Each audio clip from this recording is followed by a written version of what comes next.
Matrix criterion നമുക്ക് ഒരു system തന്നിട്ടുണ്ടെങ്കിൽ അതിൻ്റെ ക്യാരക്ടറിസ്റ്റിക് ഇക്വേഷൻ തന്നിട്ടുണ്ടെങ്കിൽ ആ ക്യാരക്ടറിസ്റ്റിക് ഇക്വേഷൻ വെച്ചിട്ട് സിസ്റ്റം സ്റ്റേബിൾ ആണോ അല്ലയോ എന്ന് കണ്ടുപിടിക്കാൻ പറ്റുന്ന ഒരു മെത്തേഡാണ്. ഓക്കെ, അപ്പോൾ അതിൻ്റെ അകത്ത് ഡയറക്റ്റ് നമുക്ക് ഒന്നുകിൽ ഡയറക്റ്റ് നമുക്ക് എന്ത് തന്നേക്കും,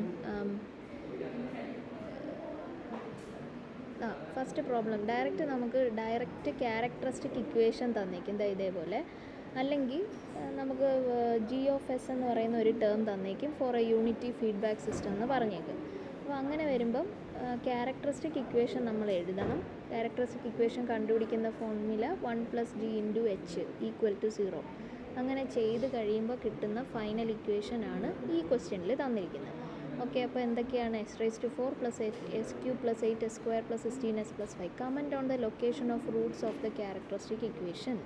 ഓക്കെ, അപ്പോൾ ഇത് ചെയ്യുന്നത് എങ്ങനെയാണെന്ന് വെച്ചാൽ first we have to construct the Routh array construct ചെയ്യാൻ വേണ്ടിയിട്ട് നമ്മൾ എസിൻ്റെ കോഎഫിഷ്യൻസ് എല്ലാം എടുത്തെഴുതുക.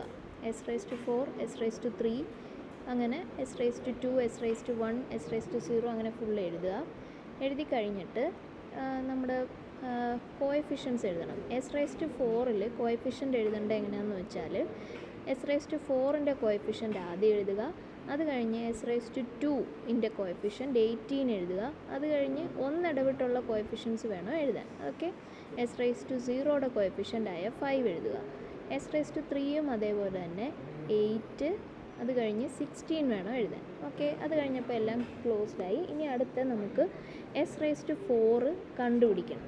അപ്പം അത് കണ്ടുപിടിക്കാനായിട്ടുള്ള ഇക്വേഷൻ എന്ന് പറയുന്നത് മുന്നിലത്തെ 2 റോസ് കൺസിഡർ ചെയ്യുക, എന്നിട്ട് താഴേന്ന് മേളിലോട്ട് ഇൻറ്റു ചെയ്യുക, മൈനസ് മുകളിൽ താഴോട്ട് ഡിവൈഡഡ് ബൈ ഫസ്റ്റ് ടേം. അതായിരിക്കും ഇവിടെ വരുന്ന ടേം. അതായത് 8 × 18 മൈനസ് 1 × 16/8. ഇതാ ഇവിടെ കൊടുത്തിട്ടുണ്ട്. അപ്പോൾ അതെന്തായിരിക്കും വരുന്നത്? 16ഉം 5. ഇനി അടുത്ത 16 എന്ന് പറയുന്നൊരു ടേം ആയിരിക്കും അവിടെ.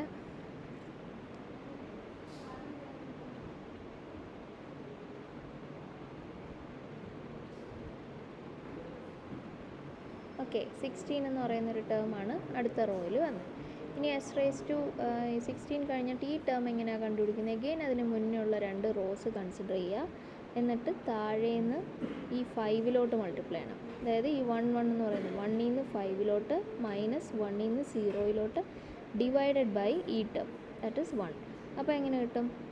1 × 5 മൈനസ് 0/1. അത് ഏത് തന്നെ ആയിരിക്കും? 5 തന്നെ ആയിരിക്കും വരുന്നത്. അതായത് ഇങ്ങനെ ഒറ്റയ്ക്കൊരു നമ്പർ കിടക്കുകയാണെങ്കിൽ ആ നമ്പർ തന്നെ ആയിരിക്കും ഇപ്പുറത്ത് വരുന്നത്. ഓക്കെ, ഇനി s1 ടേം എങ്ങനെയാണ്? മുന്നിലത്തെ 2 റോസ് കൺസിഡർ ചെയ്യുക, 16ഉം 1ഉം, എന്നിട്ട് താഴേന്ന് മേളിലോട്ട് 16 × 2 മൈനസ് 1 × 5 ഡിവൈഡഡ് ബൈ 16. അപ്പോൾ 1.7 വരും. ഇനി ഈ s⁴ ടേം എങ്ങനെയാണ് കൺസിഡർ ചെയ്യേണ്ടത് അല്ലെ കണ്ടുപിടിക്കേണ്ടത്? 1.7 താഴേന്ന് മേളിലോട്ട് 1.7 × 5 മൈനസ് 16 × 0 ഡിവൈഡഡ് ബൈ 1.7. ഓക്കെ, അപ്പോൾ അത് 5 തന്നെ വരും. ഇനി ഇതാണ് നമ്മുടെ റൂത്ത് അറേയുടെ ഫസ്റ്റ് കോളം ഒബ്സർവ് ചെയ്യുക. എല്ലാ ടേംസും പോസിറ്റീവാണ്.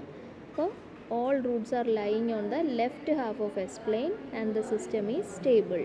ഓക്കെ, ഏതെങ്കിലും ഒരു ടേമെങ്കിലും നെഗറ്റീവ് വരുവാണെങ്കിൽ, അല്ലെങ്കിൽ നമ്പർ ഓഫ് സൈൻ ചേഞ്ചസ് ആണ് number of poles lying on the right side. ഏതെങ്കിലും പോൾ റൈറ്റ് സൈഡിൽ കിടക്കുകയാണെങ്കിൽ it will be not stable.